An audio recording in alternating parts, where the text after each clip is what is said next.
Notre légitimité pour travailler sur l'évasion fiscale, évidemment, n'est pas fondée sur une expérience personnelle de l'évasion fiscale, parce que nous sommes de très bons contribuables. De toute façon, on n'a pas le choix, hein, parce que nous, tout est déclaré. Et donc, moi, je pense que notre légitimité, elle est parce que la fraude fiscale est une arme, enfin une fraude qui permet aux plus riches de ne plus contribuer à la solidarité nationale, et que donc c'est bien au cœur du fonctionnement de la classe dominante que l'évasion fiscale trouve sa place. Et donc moi je trouve qu'avec ce livre, bon, ce sera peut-être notre dernier livre, on ne sait pas, hein, on est quand même deux pauvres petits vieux maintenant, c'était bien, c'était un peu la cerise sur le gâteau, je trouve, parce que finalement, avec ce livre, on a vraiment fait une conclusion, je trouve, percutante, magnifique, formidable, sur le fonctionnement oligarchique, c'est-à-dire sur le fonctionnement d'une classe qui s'accapare à elle seule toutes les formes de richesse et tous les pouvoirs, dont celui de ne plus contribuer à la solidarité nationale. L'ensemble de nos travaux nous conduisait à cet objet, l'évasion fiscale et la fiscalité.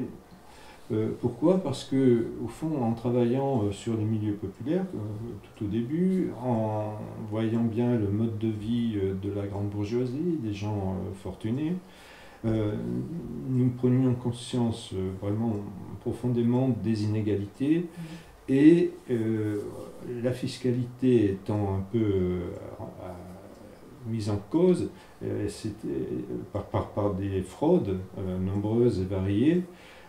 C'était connu, dans la presse on en parlait beaucoup. Nous allons voir ce qui finalement décuple les inégalités, c'est-à-dire le fait que les plus fortunés font tout pour ne pas payer l'intégralité des impôts que la loi fiscale leur demanderait de donner. La fraude fiscale, c'est le lien social, on refuse, hein, oui, on refuse ouais. le lien social, on refuse la solidarité d'avec les plus pauvres, d'avec les classes moyennes et les classes populaires. Et donc, on a fini par le cœur nucléaire, Oui. hein, de l'oligarchie. En réalité, bien sûr, là aujourd'hui, on dit c'est la cerise sur le gâteau, c'est la conclusion finale de l'ensemble des 22 livres qu'on a écrits tous les deux à quatre mains, dans le bonheur et quelquefois dans la souffrance, parce que c'est quand même pas toujours facile de travailler avec son mari et le mari avec sa bonne femme.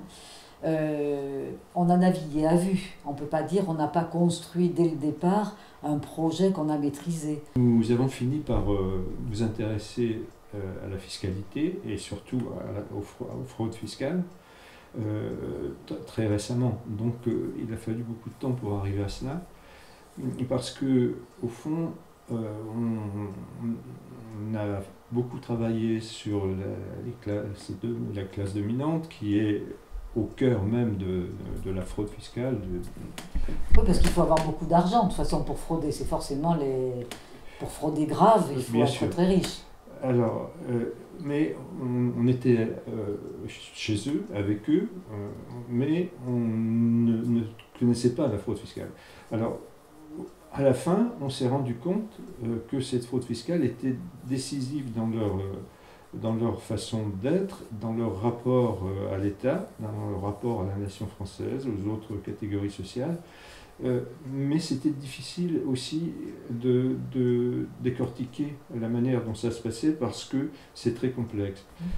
C'est pas une fraude banale à la TVA. Il y a création de sociétés fictives, création d'entreprises qui n'existent que sur le papier et qui permettent de cacher une partie de l'évasion. Oui, il y a une opacité qui est absolument incroyable. On a eu du mal, et en même temps, on a été aidé par le nombre de livres absolument colossal sur cette question, et par les petits voyages qu'on a fait tous les deux. C'est vrai que quand on est allé en Suisse et au Luxembourg. Alors c'est vrai que ce n'est pas les banquiers qui nous ont aidés, parce que là on n'a pas été forcément très bien reçus. Mais par contre, on a travaillé avec des militants de Solidarité en Suisse, les députés de Die Linke au Luxembourg. Et là, du coup, on a vu qu'il y avait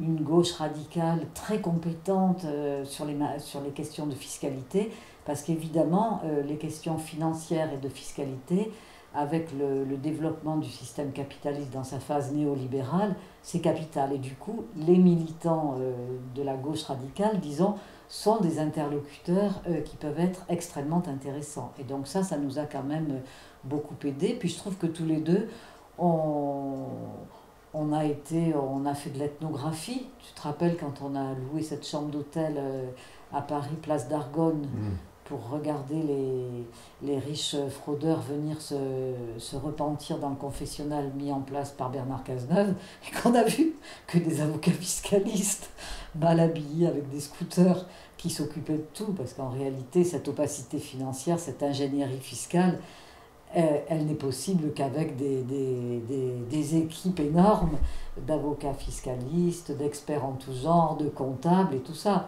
Et que nous, pauvres bougres à côté, on serait malin d'aller vouloir placer 100 € sur un compte au Luxembourg ou en Suisse.